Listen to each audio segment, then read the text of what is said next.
हर कामयाब क्रिएटर का एक ही पास्ट होता है, जीरो व्यूज, जीरो कॉन्फिडेंस और बहुत सारे डाउट्स। फर्क सिर्फ इतना होता है कि कुछ लोग रुक जाते हैं और कुछ लोग स्टार्ट कर देते हैं। 2026 की शुरुआत हो चुकी है। बहुत लोग होंगे जिनको एक नई शुरुआत करनी है, खुद को आगे बढ़ाने की जर्नी शुरू करनी है, मतलब कि एक यूट्यूब चैनल स्टार्ट करना है। अगर आप भी उनमें से हो तो बने रहिए। मैं यहाँ पर चैनल क्रिएट करने की बात नहीं कर रहा हूँ, बल्कि चैनल शुरू करने के लिए जो चीजें हमें सबसे ज्यादा रोके रहती हैं या फिर हमें कंफ्यूजन होता है कि चैनल शुरू करें या नहीं, उन पर चर्चा करेंगे। मैक्सिमम लोगों को ये तो पता होता है कि चैनल स्टार्ट करना है, लेकिन उन्हें ये नहीं पता होता कि कैसे करना है, क्या क्या करना है, पैसे कब मिलते हैं, कैसे मिलते हैं, कितने मिलते हैं एंड सो ऑन। इस वीडियो में मौखिक गाइड करूंगा प्रॉपर एक यूट्यूब चैनल स्टार्ट करने का पहला स्टेप क्या होता है, उससे अगला स्टेप क्या होगा, यूट्यूब चैनल स्टार्ट करने के क्या क्या फायदे हैं, नीश कैसे डिसाइड करें और भी बहुत कुछ। ओवरऑल बिगिनर्स को एक रोड मैप दूंगा जिससे उनके सारे कंफ्यूजन दूर होंगे और वो एक क्लैरिटी के साथ यूट्यूब चैनल शुरू कर पाएंगे। दोस्तों, चैनल शुरू करने से पहले भी बहुत चीजें होती हैं जिनको क्लियर करना होता है।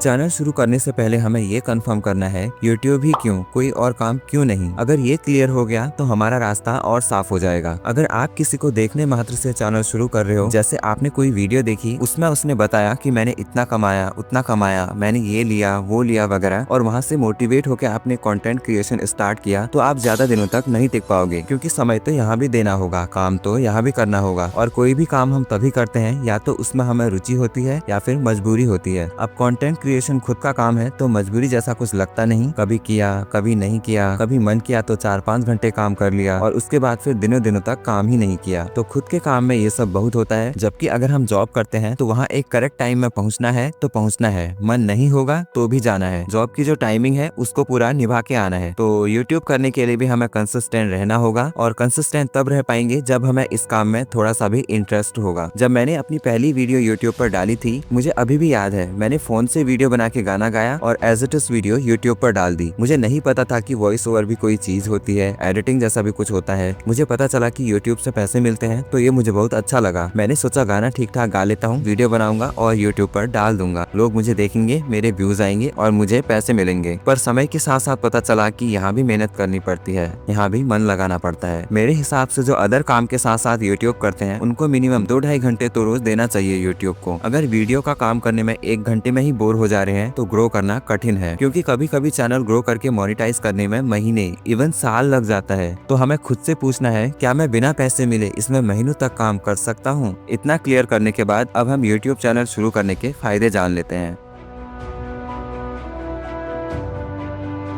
वैसे तो सोशल मीडिया में और भी प्लेटफॉर्म हैं जिनमें हम कंटेंट बना के अर्निंग कर सकते हैं, पर प्रॉब्लम ये है उनमें वीडियोस ट्रेंड के अकॉर्डिंग चलती हैं। जैसे इंस्टाग्राम में हर महीने कोई नया ट्रेंड आते रहता है और उतनी जल्दी वो समाप्त भी हो जाता है, जबकि यूट्यूब में ऐसा कुछ नहीं है। यूट्यूब का एल्गोरिथम बहुत अलग है। यूट्यूब में वीडियो तब तक चलते रहती है जब तक उसकी डिमांड है। ये मायने नहीं रखता वीडियो 5 दिन पुराना है या 5 साल। जब हम यूट्यूब में कोई टॉपिक सर्च करते हैं तो उसमें हमें 4-5 साल पुरानी वीडियोस भी सजेस्ट होती हैं। अगर ऑडियंस उन पुरानी वीडियोस को देखती है तो उनमें ऐड भी आएगा, और उतनी पुरानी वीडियोस भी क्रिएटर को अर्न करके देती हैं। तो इस तरह यूट्यूब पैसिव इनकम का ग्रेट सोर्स है। यूट्यूब करने से हम वीडियो एडिटिंग, पोस्टर डिजाइनिंग जैसे स्किल्स भी सीखते हैं, जिनकी डिजिटल मार्केट में इस समय बहुत डिमांड हो रही है। यूट्यूब करने से हमारी पर्सनल ब्रांड बनती है, लोग हमें पहचानने लगते हैं और हम पर भरोसा करने लगते हैं। चैनल ग्रो करके यूट्यूब में हमारे लिए इनकम के और भी अवसर खुल जाते हैं। अलग अलग ब्रांड हमें कॉन्टेक्ट करती है। इसके अलावा यूट्यूब करने से हमारे कॉन्फिडेंस और पर्सनैलिटी की ग्रोथ होती है, बोलना सीखते हैं, नॉलेज और स्किल्स भी बढ़ती हैं, और भी कई फायदे हैं। अभी मोटा मोटा याद रखिए, नहीं तो वीडियो लंबी हो जाएगी।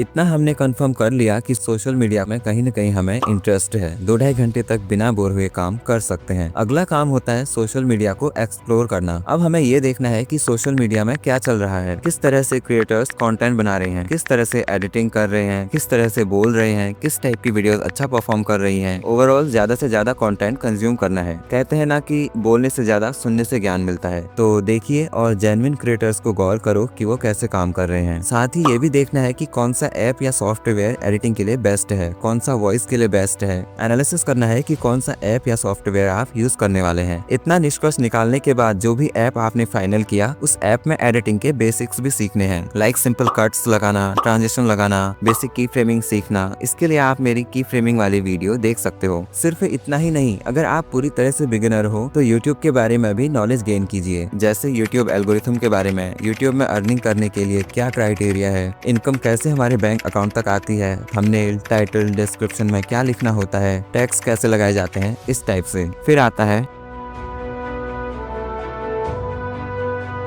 ये पॉइंट बहुत इंपॉर्टेंट है, हमें सोच समझकर नीश डिसाइड करनी है। प्रॉफिट तो ध्यान में रखना है पर सिर्फ पैसे देकर नीश डिसाइड नहीं करनी है। जो कैटेगरी आपको अच्छी लगती है, जिसमें आपको लगता है कि इसमें मन लगाकर आप काम कर सकते हो, उसको ही फाइनल कीजिए। और हाँ, नीश के सिलेक्शन से पहले ये भी देखिए कि उस नीश की कितनी ऑडियंस है, टोटल मार्केट कितना है। जैसे किसी नीश में लिमिटेड ऑडियंस होती है, अब जाहिर सी बात है आप उसमें कितना ही काम कर लो, ग्रोथ एक लेवल तक ही होगी, क्योंकि उस वीडियो को देखने वाले 50,000 लोग हैं तो 50,000 से ऊपर व्यूज नहीं आएंगे। और किसी नीश में बहुत ज्यादा ऑडियंस होती है, जैसे online earning videos, educational videos, fashion and lifestyle videos, English speaking videos etcetera, और इनका आगे को भी स्कोप बढ़ता ही जाएगा। तो ये भी देखिए कि आगे को मेरी नीश का स्कोप है भी या नहीं। अगर आपको समझ नहीं आ रहा या किसी एक नीश को आप फाइनल नहीं कर पा रहे हो तो कुछ महीनों तक चैनल में एक्सपेरिमेंट कीजिए। जिन भी 2-3 कैटेगरी में आप उलझे हुए हो उनमें से थोड़ी थोड़ी सबकी वीडियो डालकर देखिए, जिस टाइप की वीडियोस में अच्छा रिस्पॉन्स आया वहां से उस कैटेगरी को जारी रखिए। नीश डिसाइड करने के बाद अपनी नीश के कुछ बड़े क्रिएटर्स को सब्सक्राइब करिए जो आपको ट्रांसपेरेंट लगते हैं, जेन्युइन लगता है कि ये सही बता रहा है। अब आपके होम पेज में उनकी वीडियोस सजेस्ट होने लगेंगी, उन वीडियोस को देखो और ऑब्जर्व करो कि वो किस तरह वीडियो बना रहे हैं, कैसे एडिटिंग कर रहे हैं और भी बहुत कुछ। उनको कॉपी नहीं करना है, हमें सिर्फ इंस्पिरेशन लेना है। एक बात और है, बहुत लोगों को लगता है कि नए दिन से, नए महीने से या फिर नए साल से हम एक नई शुरुआत करेंगे। ये हम लोगों का एक मिथ होता है। जिस पल से हमने अच्छा काम शुरू कर दिया वही अच्छा मुहूर्त बन जाता है। और बहुत लोगों को लगता है कि अब तो बहुत कंपटीशन हो गया, अब हम आगे नहीं बढ़ पाएंगे, काश हमने पहले ही शुरू किया होता। अगर ऐसा है तो आने वाले अगले साल को भी तो आप ऐसा ही बोलोगे ना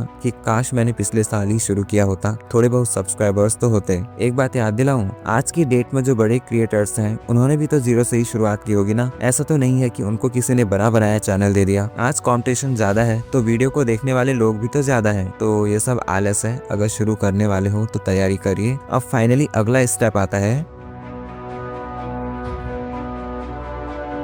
चैनल बनाने के लिए आपको एक जीमेल अकाउंट चाहिए होगा जो सबके पास होगा, बट मैं आपको राय दूंगा एक नया जीमेल आईडी बनाकर चैनल बनाओ और फिर उस जीमेल आईडी को कहीं भी शेयर मत करना। शेयर करने के लिए आप दूसरी जीमेल आईडी बना लीजिए, इससे हमारा चैनल सेफ हो जाता है, फुल सिक्योर हो जाएगा। चैनल का नाम ज्यादा लंबा और कठिन मत रखना, जिससे सभी लोग आसानी से प्रोनाउंस कर सके। हो सके तो 2 शब्दों के संगम से ही चैनल का नाम रखना। फिर चैनल में प्रोफाइल फोटो, चैनल बैनर वगैरह सेट कर लेना। आप अब क्रोम ब्राउजर में चैनल को लॉग इन करके नीचे सेटिंग वाले ऑप्शन में जाके कुछ सेटिंग्स करनी है। इसको आप YouTube में देख सकते हो। अब हमारा चैनल रेडी है, तब जाकर आता है